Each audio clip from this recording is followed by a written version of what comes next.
What is up, everybody? This is your boy Is Nefarious, and I am here for your first ever Premier Fantasy Football Report. This is something new that I am doing this year. We already kick-started it, and I'm a few weeks behind, but this is going to be episode 1 for week 1. All right, so let me dive right into it for you guys. What is Premier Fantasy Football? It's pretty much fantasy football as you see it in the NFL, but it will follow PML statistics. It's a fantasy league made by and played by PML members. It's definitely content for PML, and like I said before, simply it's fantasy football, but for PML. What are its rules? One, each team must be submitted to me personally via personal message. Two, a member cannot select a opposing player's player, or a player that is on his or her own team. So basically, I played the Seahawks in week 3, so I cannot select anybody on the Saints or on the Seahawks. I must choose from the rest of the bunch, and that will go for everybody else that is participating. Somebody like Mally Rojo, who's a Texans user, he would not be able to use anybody on the Texans, or he would not be able to use anybody on the Chargers this week. Even though the game's already played, he would not be able to use it.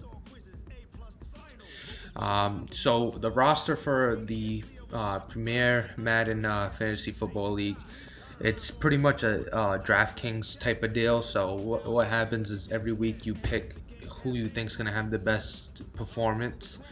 You got a standard roster there: one QB, two running backs, two wide receivers, a tight end, one flex, a kicker, and a defense.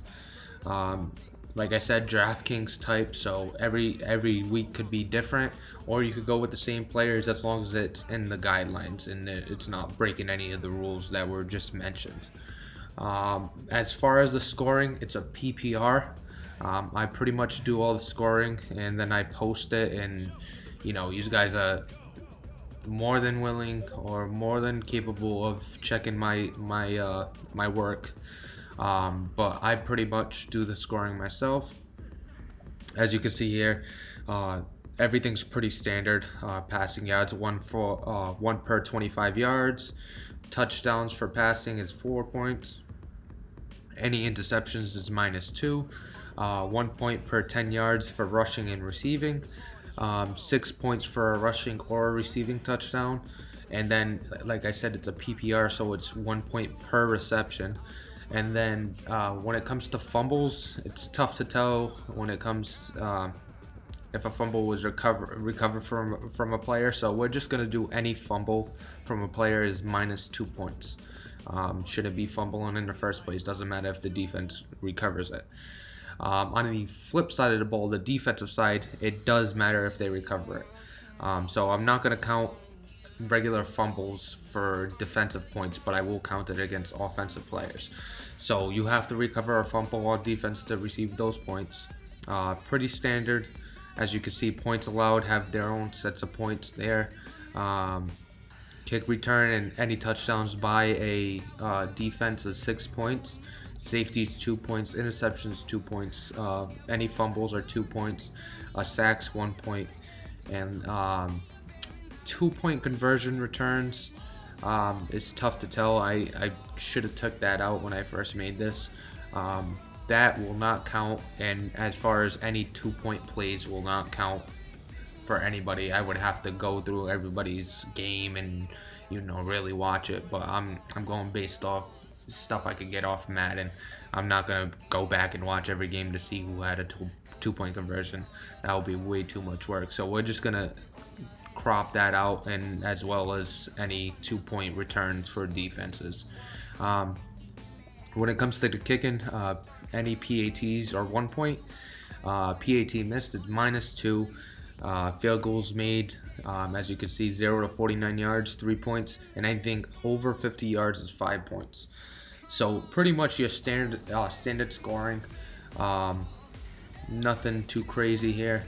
If you want to be a part of this, just personal message me. Is nefarious. Hey, I wanna join in the fantasy football. One main reason that you would want to join for people that want attribute points is I already talked to JT, and the winner of each week, whoever amasses the most points out of all teams, is going to receive 2 points, 2 attribute points. So let's say there's 5 people, I have the highest score, I get the 2 attribute points, nobody else gets points. Even though you submitted a team and all that, you don't get any points unless you win.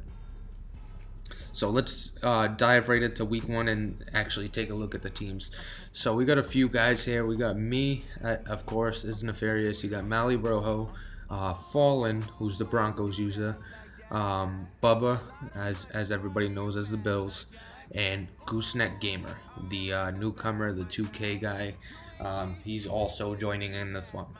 As you can see, the squads here. I mean, I had Baker Mayfield, Tariq Cohen, Darius Geis, Odell Beckham, Tyreek Hill, Travis Kelce, Joe Mixon, Brett Mayer, and the Bears defense. I think I was the only one to go with the Mayfield Beckham combination. I see Goose picked Beckham but didn't pick Mayfield. Pretty good lineups all across the board. I'm going to show the results actually in a second, but first let's dive into my team. So we take a look. Here's all the updated points from week 1.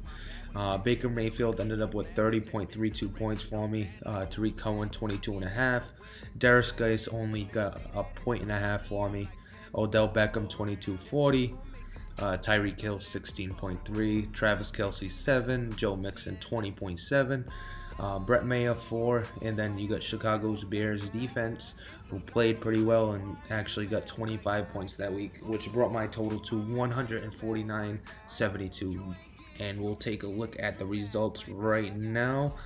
As you can see, even though I completely botched my name, right here you can see is nefarious. Number 1 right here with 149.72. In second place, a close second, was Mally Rojo with 134.02. Bubba followed, then and then Gooseneck Gamer ended up our last. Now we'll dive in to see who was the fantasy player of the week. So none of us actually chose the fantasy player of the week. It came from a not expected player and not expected team. The fantasy player of the week actually goes to Jamison Crowder, who ended up with 10 receptions, 191 yards, 6 touchdowns, not 6 touchdowns, 3 touchdowns for 6 points each, which gave him 18, and then 47.1 points overall. So a point per reception, you get 10, 19.1 from 191 yards, and then as I said, 3 touchdowns, 18 points for the 47.1. So Jamison Crowder was an absolute monster week 1. Maybe when I catch up, I could do a little highlight video of the player of the week. I'll have to think about that as I go along.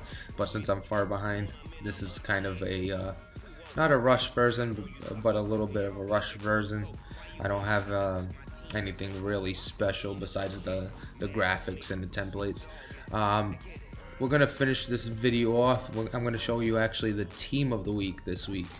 So you take a look. Here's the team of the week. Josh Rosen over in Miami had a great week against the Baltimore Ravens. Threw for 4 touchdowns. Had, I believe, over 300 yards. I would have to double check that. Had over 300 yards. Threw for 4 touchdowns. Ran for another.